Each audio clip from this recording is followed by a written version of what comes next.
I had a fun idea. So I thought it would be a fun little experiment to go back in time through my history and recreate the makeup that I did in high school, college, post-college, old adult, and now, and to kind of recreate the looks that I used to do daily. I, I, I thought it would be fun for me. I don't know. I don't know about you. Maybe you think it's fun. Okay, let's do this. Good morning. It's day one, and I'm so gosh darn sleepy. Anyways, it's Monday. This is my first makeup day. This is my high school look. And please keep in mind the context in which this was done. It was, I think it was 2001. I was homeschooled, sheltered. I didn't get much access to the internet or, well, I mean, the internet was invented, but I didn't go to the internet for makeup or anything like that. All I wanted was to hide my acne because as soon as I hit 13, oil slick.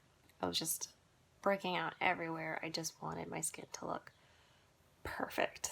I also really wanted to be a rock and roller or a rock star or whatever, and so hence the eyeliner. Kids back in the day did not have the resources that kids have now, and everything that I did was because a magazine told me to do it. And so I looked on ways to look disheveled because that's how I frequently look. And I just rimmed my outer third, inner third, or outer thirds here, and then all the way in. Actually, when I was a kid, I did all the way in, but now that I know as an adult, it closes off my eye. But I really, every single time, had to do like my outer third, and I had to do eyeliner. No eyebrow, no blush, no contour, no lips, just heavy, cakey, mismatched foundation. I got that on lock. Now it's not so bad, but I was thinking about, I could just do this makeup for the video and then add a little bit more to feel like myself at this present time, but I don't think I'm going to do that. I'm going to keep this makeup for the rest of the day. So I just use my handy dandy Physicians Formula Healthy foundation. I mixed it with Born This Way and and Elf. This Elf Satin Touch something or other. And then I powdered the shit out of it with this CoverGirl Vitalist Healthy Powder to mattify it, which helps because I don't actually have any illuminating powder anymore. So I just powdered the crap out of my face to get that matte effect. And it's actually probably going to work out perfectly because it's going to be super hot and humid today. But yeah, that's the look today. Today we're doing my college makeup, which is a little bit better than my high school makeup, but not by a lot. I kind of, was it around that time? It was when YouTube was starting to take off. MySpace was still a big thing. And that's when I was like balls deep in the MySpace realm. So I was really influenced by heavier makeup, but I was still a sheltered community college student who didn't know what she was doing on a shoestring budget. But I started to learn about makeup techniques by You guessed it, makeup geek. I mean, why would you guess that? Why would anyone know that? She taught me so much about makeup. So I learned how to do different techniques, and I also discovered in college the beauty of glowy foundation. And that was before contouring or highlighting was a thing. And the base advice for makeup back then was to follow your face, not keeping in mind, like, what if your face is fucked up? What do you do?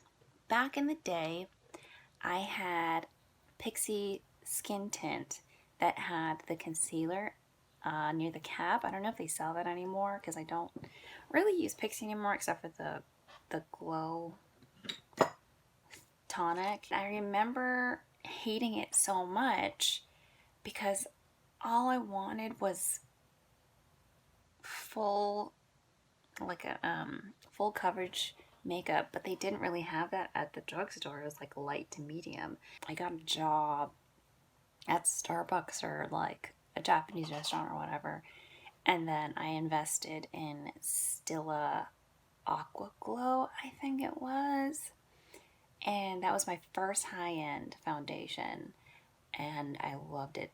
So I didn't know that I liked it. I was just like, this is kind of sheer, but I actually had quite a bit of coverage. I also had bought in college, but does anyone remember Victoria's Secret having makeup? So the only thing that I bought from their range was the illumination, like liquid illumination. And the reason why I got that is because all of the magazines were saying that you needed to get YSL Touche Éclat. And of course I couldn't afford it, so I was convinced that that was like the next best thing. And I don't think back in the day I powdered because I didn't know about setting yet. Bronzing was starting to become a thing, and I remember that because around that time people were like tanning, like going to the tan salons a lot. And my sister, she was in college by that time, but her best friend from high school gave us Hula Benefit, and we had no idea how to use it. And I was like, I'm never going to use this ever in my life. I don't know how to use this.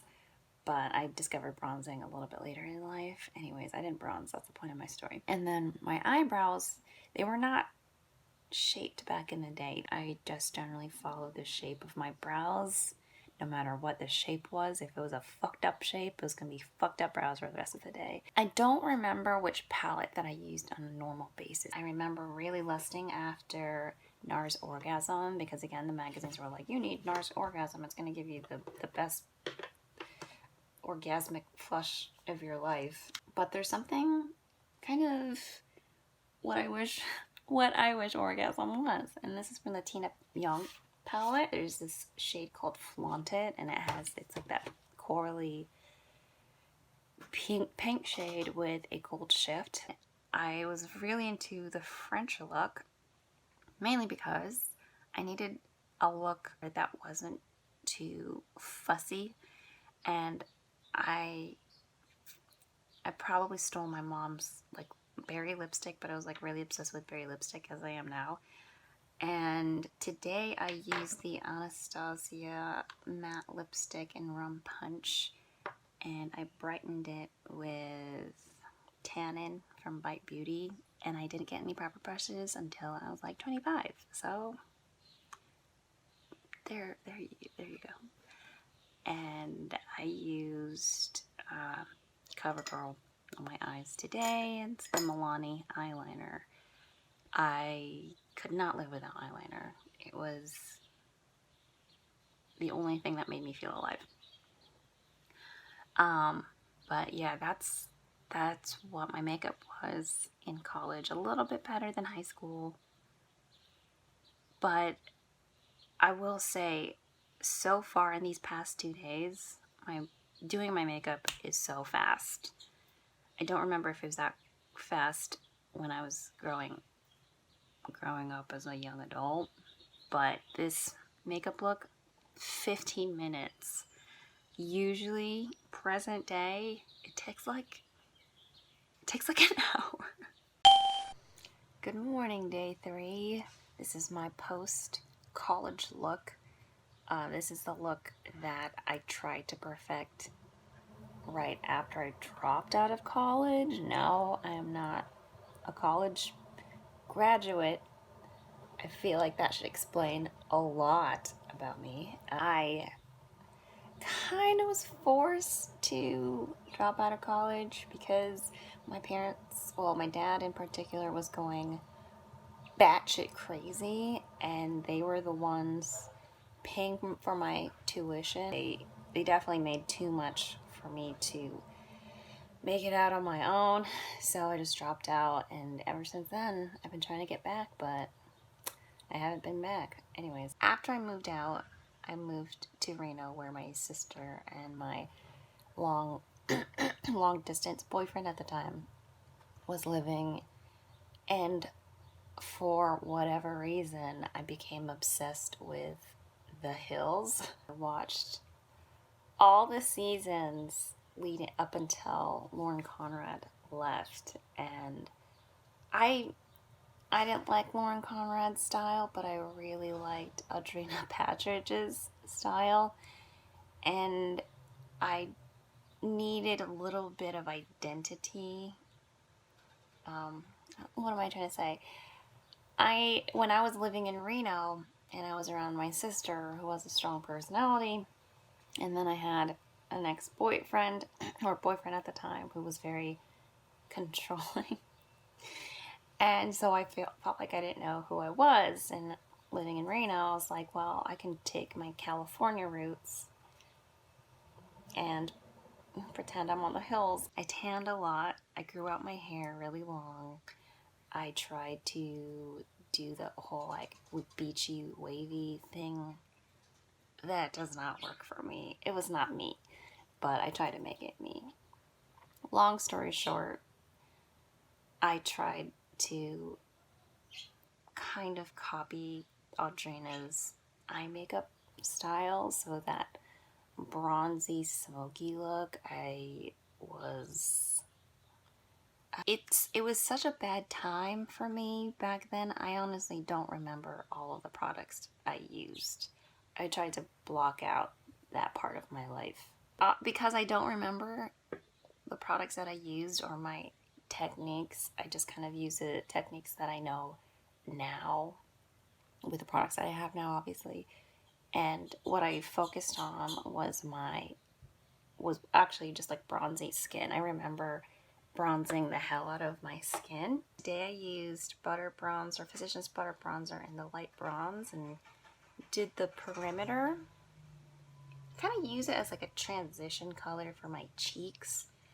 And then I went in with my travel size Benefit Hoola bronzer, because I don't even remember if I used blush back in the day. I think I was still blush averse. And then for my copper eye, the only thing that I remember using distinctly, I bought like this 99-cent Sally, I don't know if it was Sally Hansen, but it was like a baked bronze single, and I used that to death. And I went to get more, and they didn't sell it, and I think I got it from Sally's. But today I use one of my favorite bronze singles from ColourPop. This is Boxer. Yep, okay. Don't know if it focused. I created a gradient dimension by putting my Kohl Kajal pencil down and then blending it out just a bit, and then putting this in, and then it didn't work. So I had to mix in that bronze shade with Let's Do It, another ColourPop single. No highlighter. I didn't really do that, although I think I was still trying to achieve that glow. Yeah, I did my eyebrows as per normal. Anyways, it's gonna be 90 degrees today, and I have a full face of makeup. Feeling a lot better than I did yesterday. Yesterday I was exhausted, but I got some sleep. But unfortunately, it's gonna be 90 degrees, so please pray for me. Good morning. Oh shit! I accidentally turned off my one. Okay, hello, hi. So today is day 4, and this is my old young adult look. I lived in LA for a paltry 8 months, and this was basically my signature look.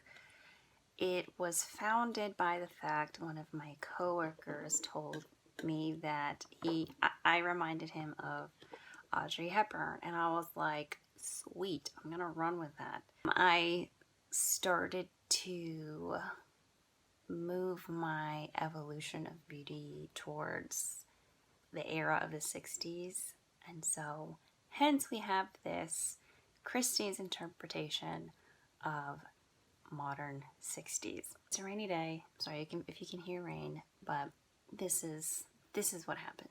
The era in which this has come from was not a good one either, for different reasons. I had just graduated from makeup school, and I kind of went total ham radio on my face, and this was a lot of makeup for every day. It took me 45 minutes to an hour every morning. And if I had to be at work at 7 a.m., god damn it, I was going to do this entire thing. I went heavy on my brows because Audrey Hepburn and the rest of the girls in the 60s did a heavy eyebrow look. I heavily contoured my eyes with the Wet n Wild 10-pen palette called Nude Awakening, which is a cool toned palette.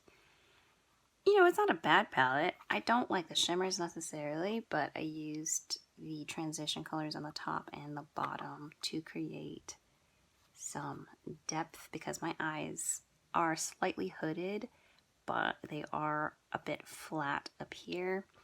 And then I heavily lined with my trusty Milani Stay Put eyeliner, I think it's called. And since it doesn't actually stay put, so henceforth not very trustworthy, but I used the black liner to kind of set it, and that seems to work. I know in the 60s they didn't really line anything underneath the eye, but lining the outer third is kind of my thing, man. We are committed. I put a shit ton of mascara, which is a car alarm. Anyways, CoverGirl exhibitionist, so I just did a lot of that. And oh yeah, a wild acne appeared. I used the very peach, I think it's a matte color from the Tina Young palette. It's called Crush. But I was just like, you know, with the lip color and everything being cool colored, I added a bit of Daydream on top, which is not so orange, but it's where my pinkies. No highlighting whatsoever. I don't think I highlighted. If I did, it didn't really matter because, again, I've been wearing really big eyeglasses for the past, like, oh shit, 7 years. 7 years. But I did chisel out my cheeks, which, you know, you can't see it. When I'm doing my makeup, I think it's really heavy, and then I go out in the sunshine, and you can't see shit, so again, I did what I did yesterday.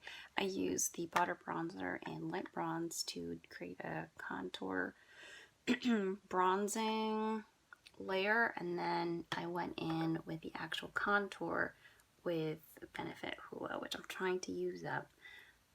It's not a joy to use, it's just very utilitarian for me, so I tried to use that here, not so much over here, so not so much for bronzing, but definitely for contouring. For my lips, I started off using Date from Bite Beauty, but it was too peachy. I kind of haphazardly smudged it off, and then I went back to what I've been using pretty much all week, which is the L'Oreal Infallible Paint in Box of Chocolate. One thing that I realized this week thus far is that I really miss using color. Tomorrow's my final day, and I'm gonna go ham. I'm gonna go crazy with the colors tomorrow. That's how much I miss it. I've been going to sleep thinking of different color combinations I can do. That's how bad it's been. Good morning, sunshine. Ooh, it is day 5. The sun is out. Like yesterday, where it was like storming all day.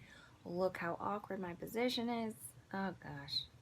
I just wanted to let you see how freaking luminous my skin looks at the moment. But I'm gonna hurt, so let's go back to where I usually am. So today is present day me makeup. I'm kind of, well, not really, but I'm kind of pressed for time. So this took like maybe like, I don't know. That's a lie. I am pressed for time, but I still did whatever I usually do. Anyways, so nowadays my focus is on glowy, natural looking skin. And I do that by doing a really, really, really long skin focused process. Okay, first of all, none of my foundations match. Okay, perfect. Alright, so in order to go about circumvent that situation, this is too light, and too dark. Anyways, yeah, but as far as my eyes are concerned, I have been injecting pops of color. For example, I have been putting my CoverGirl lime green eyeliner in like everything. Neutral look, green eyeliner. Makes it way more interesting. So I have learned how to work with color and I really enjoy it, and that's why I've been buying a lot of colorful palettes. So yeah, and I think this look signifies how much I've grown as a person and how much I've veered outside of my comfort zone. Especially, I had never even visited the East Coast, much less lived. Getting married, being in a healthy relationship, that is outside my comfort zone because I've been in a lot of really bad, abusive, neglectful relationships. So I think using color is allowing my true self come out. That's it. And I hope you enjoyed this week of history, Christy makeup history, and yeah, just weird rambling stories and convoluted makeup steps. Alright, thank you for watching. Goodbye.